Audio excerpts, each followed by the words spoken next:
یہ امت خیر امت اس لیے ہے کہ اس کا مشن ہے دوسرے انسانوں کی بھلائی کا کام کرنا. اس کو جسمانی راحت پہنچانے کی بات ہو تب بھی اس امت کی امتیازی خصوصیت یہ ہے کہ اس کو جسمانی راحت پہنچاؤ، لیکن سب سے بڑا کام ہے اس کو ایمانی فائدہ پہنچاؤ تاکہ اس دنیا میں خدا کے عذاب سے بچے اور آخرت میں خدا کی پکڑ سے بچ جائے. ساری گفتگو خلاصہ سمجھ میں آ گیا. تو میں نے بتایا تھا کہ سورہ انبیاء کا نام سورت کیوں رکھا، جبکہ اس میں نبیوں کے تذکرے ذرا کم ہیں دوسرے صورتوں کے مقابلے میں، لیکن ساری صورت کو نبیوں کے نام پر کیوں موسوم کیا گیا کہ اس میں نبیوں کے مشن کا ذکر ہے. ایک آیت میں، آیت یاد ہے کون سی ہے؟ آیت نمبر 25، ذہن سے نہ اترے. 25ویں آیت کے اندر اللہ تعالیٰ نے انبیاء کے بعثت کے مقاصد اور ان کے مشن اور پروگرام کا ذکر کیا ہے، اور یہ پروگرام اللہ کو سب سے چونکہ اعلیٰ اور افضل و برتر نظر آتا ہے، اس لیے اس پروگرام کی عظمت کے سبب سے اس پوری صورت کو اللہ نے نبیوں کے نام پر موسوم کر دیا. یہ آیت جو میں نے تلاوت کی ہے کون سی آیت تھی؟ آیت نمبر 90، اس کا آخری حصہ، انہم کانوا یسارعون فی الخیرات ویدعوننا رغبا ورہبا. یہ سارے کے سارے نبی نیکی کے کام میں دوڑ دوڑ کر آگے بڑھنے والے تھے. ویدعوننا، یہ جملہ ہے، اس پر غور کیجیے. ویدعوننا، اور صرف ہم ہی سے مانگتے تھے، ہم ہی پکارا کرتے تھے. ویدعوننا، اللہ فرماتے ہیں ان لوگوں کو اتنا اونچا رتبہ کیوں دیا کہ یہ صرف ہم ہی سے مانگتے تھے، ہمیں ہی پکارا کرتے تھے، کسی اور کو نہیں پکارتے تھے. وَكَانُوا لَنَا خَاشِعِينَ، اور ہمارے ہی سامنے جھکتے تھے اور دبتے تھے، کسی اور کو سجدہ نہیں کرتے تھے، کسی اور کے سامنے نہیں جھکتے تھے. یہ جو جملہ ہے اس پر میں نے تھوڑی سی قرآن کریم کی طرف آپ کی توجہ مبذول کرانا چاہتا ہوں کہ یہ ہم ہی سے مانگتے تھے. قرآن کا فیصلہ کیا ہے؟ رب العالمین کا فیصلہ یہ ہے کہ میرے بندے مجھ ہی سے مانگ. اب ذہن کو تازہ کر کے میری طرف توجہ کریں. اللہ کیا چاہتے ہیں کہ میرا بندہ مجھ ہی سے مانگے، میرے ہی سامنے دعا کرے. وَقَالَ رَبُّكُمْ اُدْعُونِي أَسْتَجِبْ لَكُمْ وَقَالَ رَبُّكُمْ اُدْعُونِي أَسْتَجِبْ لَكُمْ. تمہارا رب اعلان کر رہا ہے، تمہارا رب اعلان کر رہا ہے. رب کسے کہتے ہیں؟ رب کسے کہتے ہیں؟ پالنے والا. وہی جس نے ماں کے پیٹ میں بھی تمہیں پالا، دنیا میں بھیج کر بھی تمہاری پرورش کا انتظام بھی اسی نے کیا ہے. وہی رب تمہیں کہہ رہا ہے ادعونی، میرے بندے قدم قدم پہ تمہیں حاجات لاکھوں کی مجھ ہی سے مانگنا، مجھے ہی پکارا کرنا. استجب لکم، میں تمہاری دعاؤں کو سنوں گا اور قبول بھی کروں گا. میرے سوا نہ کوئی کسی کی پکاروں کو سننے والا ہے اور نہ ہی کسی کی مرادیں پوری کرنے والا ہے، کیونکہ مختار میں ہوں، میرے مقابلے میں سب محتاج ہیں. جو محتاج ہے وہ کسی کی مراد پوری نہیں کر سکتا، وہ خود مانگنے والا ہوتا ہے، وہ خود بھکاری ہوتا ہے. اور جو مختار ہوتا ہے، جس نے کسی سے نہیں مانگنا، جو کسی کا محتاج نہیں، سب کی مرادیں وہی پوری کرتا ہے. وَإِذَا سَأَلَكَ، یہ قرآن کی آیتیں ہیں.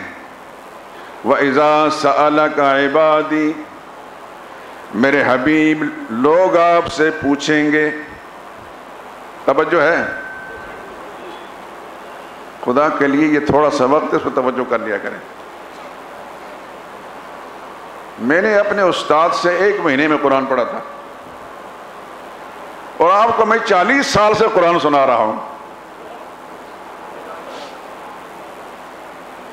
استاد کے پاس جب بیٹھے تھے تو اپنی ذات کا ہوش بھی نہیں تھا، توجہ صرف اس بات کی طرف تھی، قرآن کی طرف تھی۔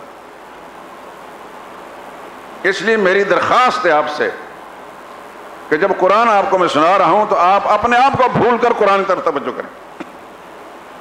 وَإِذَا سَأَلَكَ عِبَادِي، میرے حبیب لوگ آپ سے آ کر پوچھیں گے، عنی، میرے بارے میں پوچھیں گے کہ یا رسول اللہ آپ بتائیں، اللہ اونچی اونچی آواز کو سنتا ہے یا دل کی آوازوں کو بھی سن لیتا ہے؟ دل سے پکارا جائے اس کو بھی سن لیتا ہے؟ کس طرح پکاریں؟ اقریب ربنا فنناجیہ ام بعید فننادیہ، یہ الفاظ ہیں حدیث کے۔ ہمارا رب قریب ہے تاکہ اس کے ساتھ سرگوشیوں سے باتیں کریں، یا بہت دور ہے ہلکی آواز کو نہیں سنتا تاکہ چلا چلا کر اللہ کو پکاریں؟ بتائیں اللہ کون سی بات سنتے ہیں؟ اللہ نے اس کی تعلیم دی، فإنی قریب، میرے حبیب میری آپ اپنی امت کے لوگوں کو جو آپ سے سوال کریں گے جواب دے دیں، میری طرف سے جواب دے دیں، فإنی قریب، میں بہت قریب ہوں، مجھے پکارنے کے لیے چلانے کی ضرورت نہیں، تمہارے دل کی دھڑکنوں کو بھی جانتا ہوں۔ وَأَسِرُّوا قَوْلَكُمْ أَوِ اجْهَرُوا بِهِ إِنَّهُ عَلِيمٌ بِذَاتِ الصُّدُورِ، تم چپکے سے بات کرو یا اونچی آواز سے، إِنَّهُ عَلِيمٌ بِذَاتِ الصُّدُورِ، اللہ تو سینوں کے اندر کی دھڑکنوں کو بھی جانتا ہے۔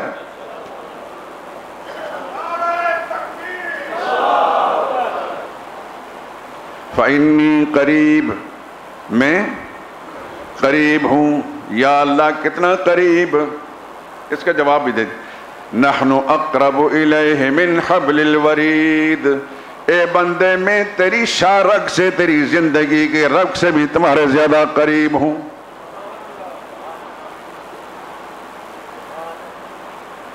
یہ میرے پیغمبر مجھے ہی پکارا کرتے تھے اپنی حاجات میں، اپنی مشکلات میں، اپنی حاجات میں، اپنی مشکلات میں۔ پچھلے جمعے میں کس پیغمبر کا ذکر آیا تھا زیادہ تفصیل کے ساتھ؟ بھول گئے؟ سیدنا ابراہیم۔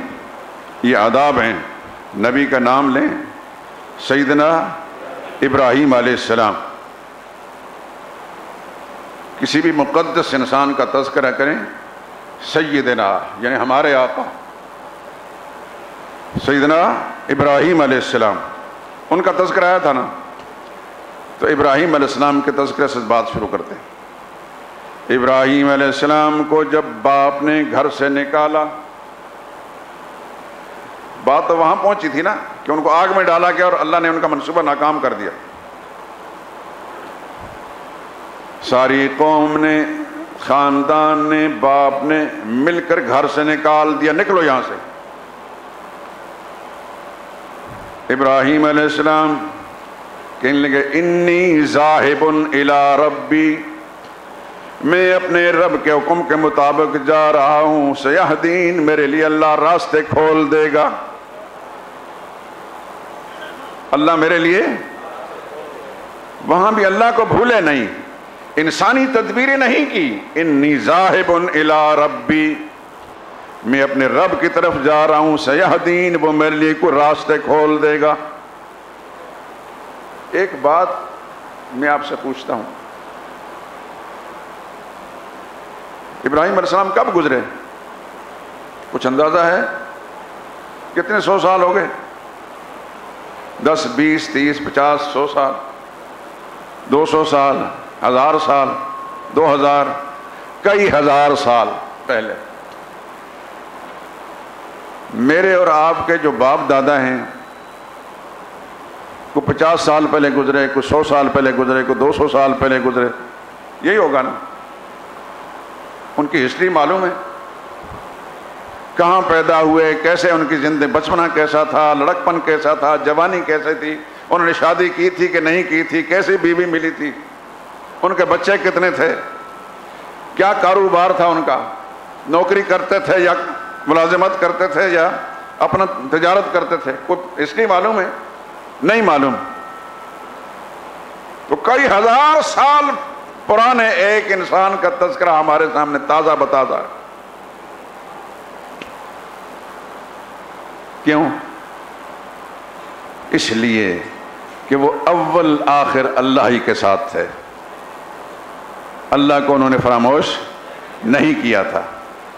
تو جو کوئی حدیث میں آتا ہے من کان للہ کان اللہ لہو، جو اللہ کا ہو جاتا ہے اللہ پھر اس کے ہو جاتے ہیں، پھر اللہ اس کو گم نہیں ہونے دیتے، وہ گمنام نہیں ہوتا. انی ذاہب الی ربی سیہدی، قوم نے نکال دیا، باپ نے نکال دیا، حکومت نے نکال دیا، فرمایا میں اپنے رب کی طرف جا رہا ہوں، وہ میرے لیے راستے کھولے گا.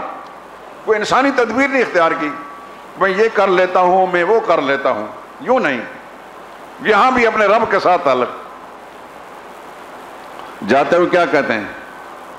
اب توجہ سے، رب ہب لی من الصالحین، یاد رکھنا، رب ہب لی من الصالحین. اس وقت تک ابراہیم علیہ السلام اکیلے تھے، صرف بیوی تھی، بیٹا کوئی نہیں تھا، اولاد نہیں تھی. ایسے مسافرت میں قسم پرسی کے عالم میں اللہ کے پیغمبر نے دامن پھیلا کر اس دروازے پر دستک دی جہاں سے مراد ملتی ہے. کیا کہا؟ رب ہب لی من الصالحین، میرے داتا مجھے نیک اولاد عطا کر. یہ کس نے دعا مانگی؟ سیدنا ابراہیم نے، ابراہیم خلیل اللہ نے. ان کا اسوہ کیا بتاتا ہے مجھے اور آپ کو؟ ان کا طریقہ مبارکہ مجھے اور آپ کو کیا سبق دیتا ہے؟ کہ ہر حال میں، خوشی میں بھی رب کو پکارو، رنج میں بھی رب کو پکارو، مشکل حالات میں بھی رب ہی کو پکارو، وہیں سے تمہاری مرادیں پوری ہوں گی. رب حب لی من الصالحین، میرے داتا. رب، رب کا معنی داتا. رب حب لی، میرے داتا، حب ہبہ کر دے، عطا فرما دے، لی مجھے، من الصالحین، نیک بچوں میں سے. پھر کیا کہتی؟ فبشرناہ بغلام حلیم، ہم نے فوراً ان کی دعا قبول فرما دی، ہم نے فرشتہ بھیج کر خوشخبری سنا دی، ہم نے آپ کی پکار کو سن لیا ہے، آپ کی مرادیں پوری کر رہے ہیں، ہم آپ کو ایک ایسا بیٹا عطا کریں گے جس کی صفت یہ ہوگی کہ چھری کے نیچے لیٹ کر بھی صبر کا مظاہرہ کرے گا.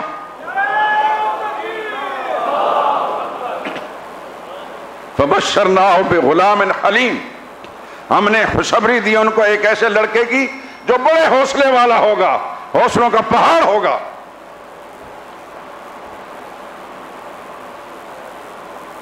پھر آگے وہ ذکر ہے، وہ بیٹا مل گیا. پھر خواب دیکھتے ہیں کہ میں آپ کو ذبح کر رہا ہوں، تفصیلات چھوڑتا ہوں. میں صرف یہ بتا رہا ہوں کہ یہ کس کو پکارتے تھے. میں نے آیت کیا پڑھی تھی؟ انہم کانوا یسارعون فی الخیرات، یہ ہر نیکی کے کام میں دوڑ دوڑ کر آگے بڑھتے تھے. وَيَدْعُونَنَا، اور ہمیں ہی پکارتے تھے، ہمیں ہی پکارتے تھے، ہم ہی سے مانگتے تھے. رغباً ورہبا، خوشی سے بھی ہم کو پکارتے تھے، غمی میں بھی ہم کو پکارتے تھے. وَكَانُوا لَنَا خَاشِعِينَ، ہمارے ہی سامنے دبتے اور جھکتے تھے.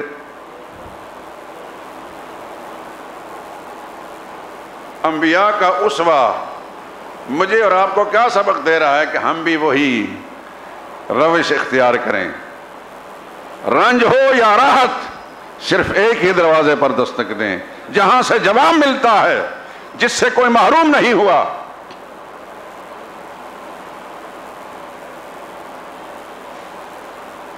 پچھلے سے پچھلے جمعے یا اس سے پچھلے جمعے میں ایک صحابیہ حضرت خولہ بنت ثعلبہ کا میں نے ذکر کیا تھا، یاد ہے؟ جن کے شوہر نے ان کے ساتھ زہار کر لیا تھا. تو میرے لیے ایسی جیسے میری ماں. حضور کی خدمت میں گئی، یا رسول اللہ میرا کوئی مسئلہ حل کیجئے. تو حضور نے کیا فرمایا؟ میرے پاس تمہارے مسئلہ کوئی حل نہیں ہے. اس وقت تک وحی نہیں آئی. کسی شاعر نے، عربی کے شاعر نے ان کی اس کیفیت کو، ان کی اس دعا و پکار کو، التجا کو، وہ جو آہیں نکل رہی تھی اللہ کی بارگاہ میں، کچھ اشعار کے ساتھ تعبیر کیا ہے. یا من یرا ما فی الضمیر ویسمع، یا من یرا ما فی الضمیر ویسمع، انت المعد لکل ما یتوقع. اے وہ ذات جو دلوں کے اندر جھانک کر دیکھنے والا ہے، وَيَسْمَعُ، اور ہر ایک کی دور اور نزدیک سے پکاروں کو سننے والا ہے. تیری ذات سے جو امید بھی رکھی جاتی ہے اس کے مطابق تو پورا اترتا ہے. مالی سوا قرعی لبابک حیلۃ، بڑا عجیب جملہ ہے. مالی سوا قرعی لبابک حیلۃ، اے اللہ تیرے دروازے کو کھٹکھٹانے کے بغیر میرے پاس کوئی اور تدبیر چارہ بچا نہیں ہے. نبی کا دروازہ کھٹکھٹا لیا، وہاں سے تو جواب نہیں ملا. یا اللہ میں تیرے دروازے پر دستک دیتی ہوں. مالی سوا قرعی لبابک حیلۃ وَلَئِن رَّدَدتَّ فَأَيَّ بَابٍ وَلَئِن رَّدَدتَّ فَأَيَّ بَابٍ أَقْرَعُ. یا اللہ تو نے بھی اگر مجھے رد کر دیا تو بتا میں پھر کس دروازے پر جاؤں.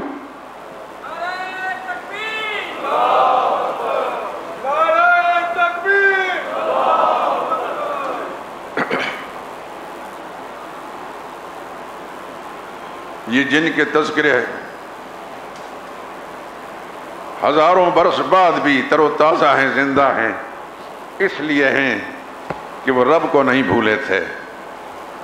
رب کے ساتھ رشتہ اور تعلق بدستور قائم تھا. دوستو آج ہم در در کی ٹھوکر میں اس لیے ہیں کہ رب سے رشتہ ٹوٹ چکا.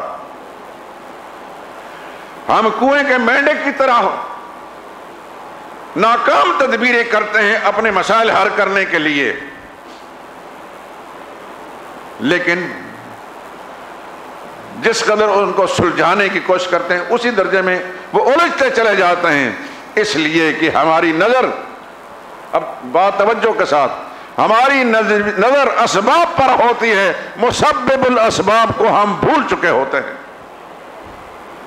اور اسباب میں کامیابی نہیں، سمجھ رہے ہیں میری بات کو کہ نہیں؟ اسباب میں کامیابی نہیں، کامیابی مسبب الاسباب کے پاس ہے. اسباب کو اللہ فعل کر دیتے ہیں، اور اسباب کو اللہ جب کارآمد بناتے ہیں تو فائدہ مل جاتا ہے، جب ناکام کرتے ہیں تو ناکام ہو جاتے ہیں. کامیابی کہاں سے ملتی ہے؟ مسبب الاسباب سے. اردو کا ایک شعر میں نے آپ کو سنایا تھا، ہر چیز مسبب سبب سے مانگو، یعنی مسبب الاسباب سے. ہر چیز مسبب سبب سے مانگو، منت سے ادب سے، منت سے خوشامد سے ادب سے مانگو. ہر چیز مسبب سبب سے مانگو، منت سے خوشامد سے ادب سے مانگو. کیوں غیر کے در پر ہاتھ پھیلاتے ہو، کیوں غیر کے در پر ہاتھ پھیلاتے ہو. بندے ہو اگر رب کے تو رب سے مانگو.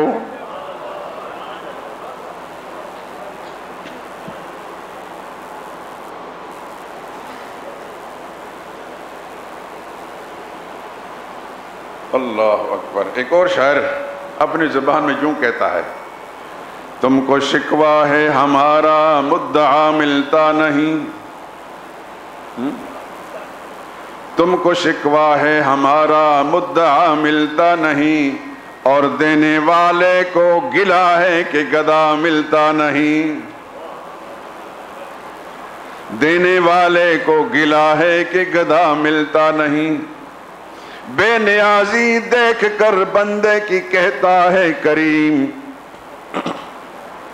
سمجھتے ہیں اس جملے کا مطلب سمجھ گئے؟ اللہ کی طرف سے بالکل لا تعلق ہو چکے،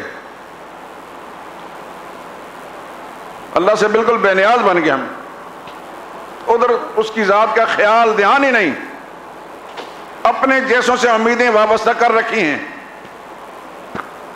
تو ہماری اس کیفیت پر اللہ کی طرف سے پھر یہ شکوہ آتا ہے، بے نیازی دیکھ کر بندے کی کہتا ہے کریم، دینے والا دے کسے دست دعا ملتا نہیں، ہم تو مائل بکرم ہیں کوئی سائل ہی نہیں۔ علامہ اقبال نے جواب شکوہ میں کہا، ہم تو مائل بکرم ہیں کوئی سائل ہی نہیں، راہ دکھلائیں کسے راہ رو منزل ہی نہیں۔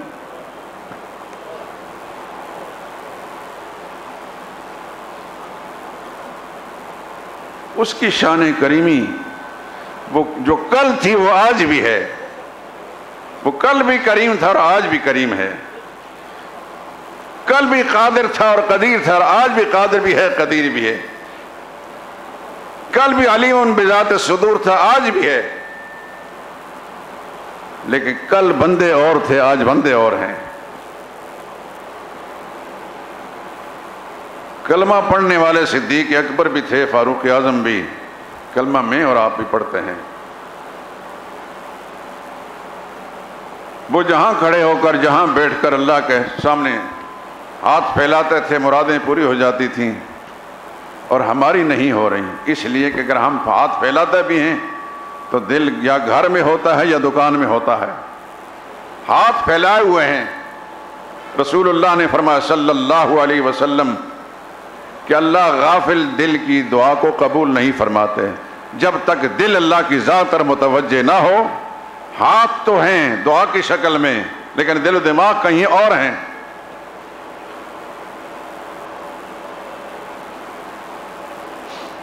اور یہ بھی سن لیں،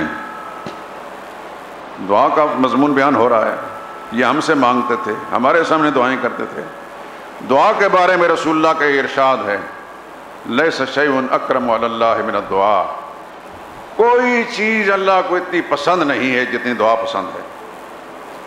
یعنی اللہ سے مانگنا، بندہ بھکاری بن کر سائل بن کر اللہ کے سامنے جب بیٹھتا ہے یا کھڑا ہوتا ہے، اس کا دل دماغ اللہ کی طرف متوجہ ہوتا ہے، بندے کی اس حالت سے اللہ جتنا خوش ہوتا ہے کسی اور حالت سے خوش نہیں ہوتا۔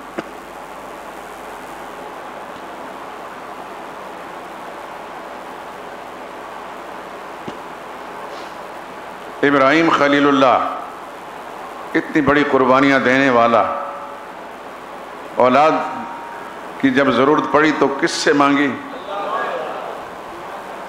آپ توجہ ہے کہ نہیں ہے؟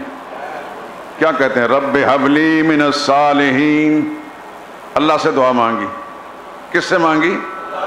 بیٹا مانگا، اللہ نے بیٹا دے دیا۔ ابراہیم خلیل اللہ نے کس کے وسیلے سے دعا مانگی؟ کس کا وسیلہ دیا؟ کچھ نہیں سمجھ آ رہی بات۔ آپ کو تو مولویوں نے یہ سبق پڑھا کر پکا کر دیا ہے، فلاں کے وسیلے سے، فلاں کے وسیلے سے، فلاں کے وسیلے سے۔ پڑھایا کہ نہیں پڑھایا؟ میں آپ کو قرآن بتا رہا ہوں اللہ کا، قرآن میں ڈھونڈیں کوئی ایک نقطہ کہیں سے بھی، ہر نبی کی دعا کو دیکھیں، کس کا واسطہ دیا؟ یا اللہ فلاں کے واسطے سے ہماری مراد پوری کر لے، کسی کا واسطہ دیا یا ڈائریکٹ پروردگار عالم رب ہب لی من الصالحین، میرے داتے مجھے نیک اولاد عطا فرما۔ ادھر بغیر واسطے اور وسیلے کے دعا مانگی، اللہ نے فوراً قبول فرمائی، فرمایا فبشرناہ، ہم نے فوراً ان کو خوشخبری سنا دی، بغلام حلیم، ایسے لڑکے کی جو بڑے حوصلے والا تھا۔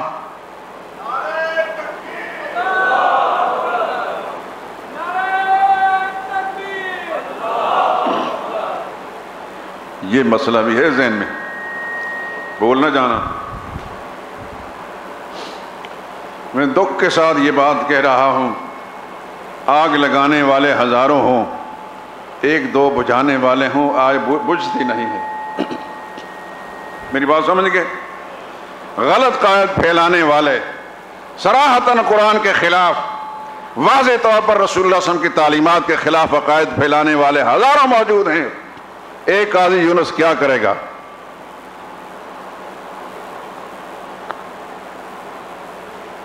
کوشش تو ہے، اس کوشش پر ثمرات مرتب کرنا میرے اللہ کے اختیار میں ہے. مجھے کچھ پتا نہیں کہ میری کوشش کامیاب ہوتی ہے کہ نہیں، لیکن میں اللہ کو جواب دہ ہوں اس معاملے میں کہ میں نے غلط بات کہی تو خدا کے عذاب میں مبتلا ہوں گا، صحیح بات کہی تو خدا کے سرخرو ہو کر جاؤں گا. لیکن آپ کے حقوق میرے ساتھ جو وابستہ ہیں، ہر سامع ہر سننے والا جو مجھ پر اعتماد کرتا ہے اس کو غلط مسئلہ بتاؤں گا تو خدا کی پکڑ سے نہیں بچ سکتا. قرآن کے حوالے سے آپ کے بات کر رہا ہوں. ہر نبی دعا مانگ رہے ہیں، میں انشاءاللہ نبیوں کی دعائیں آپ کے سامنے رکھتا ہوں. یہ تو ایک نمونے کے طور پر ایک بات کی ہے. ابراہیم خلیل اللہ کی دوسری دعائیں بھی آئیں گی، اور یہ بتاؤں گا، میں پوچھوں گا آپ سے کہ قرآن میں غور کر کے دیکھیے کس نبی کا واسطہ دیا، کس ولی کا واسطہ دیا، کس بزرگ کا واسطہ دیا، کس شہید کا واسطہ دیا، کس فرشتے کا واسطہ دیا. اللہ سے مانگا تو ڈائریکٹ مانگا ہے. اللہ سے مانگنے کے لیے واسطوں اور وسیلوں کی ضرورت نہیں. اس نے کہا ادعونی استجب لکم، ادعونی استجب لکم، مجھ سے مانگو میں تمہاری دعائیں قبول کروں گا.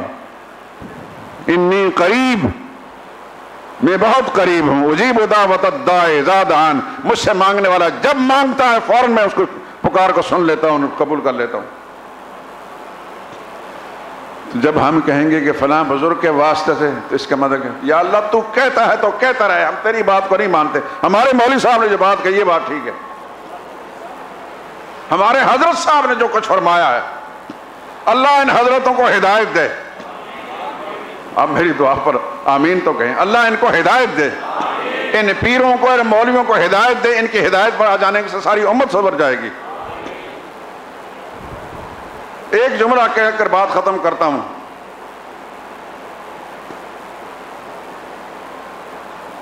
کچھ خوش نصیبوں کو مستثنا کر کے، استثناء ہر چیز میں ہوتی ہے، اکثریت کا حال یہ ہے کہ قرآن کے خلاف، رسول اللہ صلی اللہ علیہ وسلم کی سنت کے خلاف ایک مذہب ایجاد کیا ہے، قرآن کے خلاف ایک نیا دین ایجاد کیا ہے، اور اس کے فروغ میں اور اس کی تشہیر میں لگے ہیں دن رات. دعا کریں میرے لیے، کیونکہ آپ میرے لیے دعا کریں گے اس میں اخلاص ہوگا. میں آپ کے لیے کروں گا اس میں اخلاص ہوگا انشاءاللہ. آپ میرے لیے دعا کر کے زندگی آخری سانس تک اللہ تعالیٰ اس سچائی پر قائم رکھے جو اللہ کے نزدیک پسند ہے.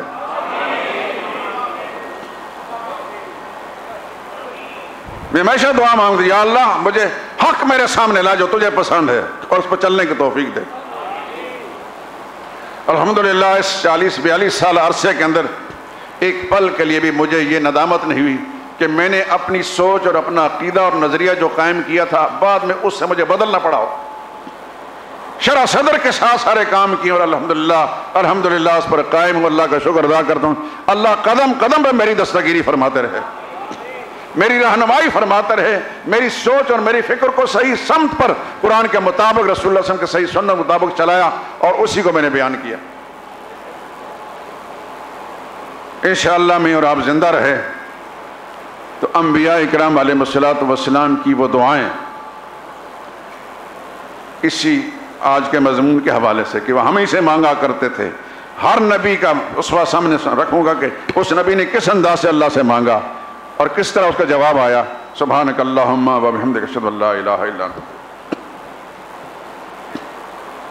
ایک کتاب میرے ہاتھ میں ہے، اس کا نام ہے کامیاب زندگی کے 50 اصول قرآن و سنت کی روشنی میں. کسی عرب عالم نے کتاب لکھی تھی، اس کو پاکستانی عالم نے اس کا ترجمہ کیا ہے اور کچھ اس میں کچھ اضافے بھی کیے، اور میں نے اس کو جزوی طور پر دیکھا. بہت خوبصورت کتاب ہے، بہت شاندار کتاب ہے.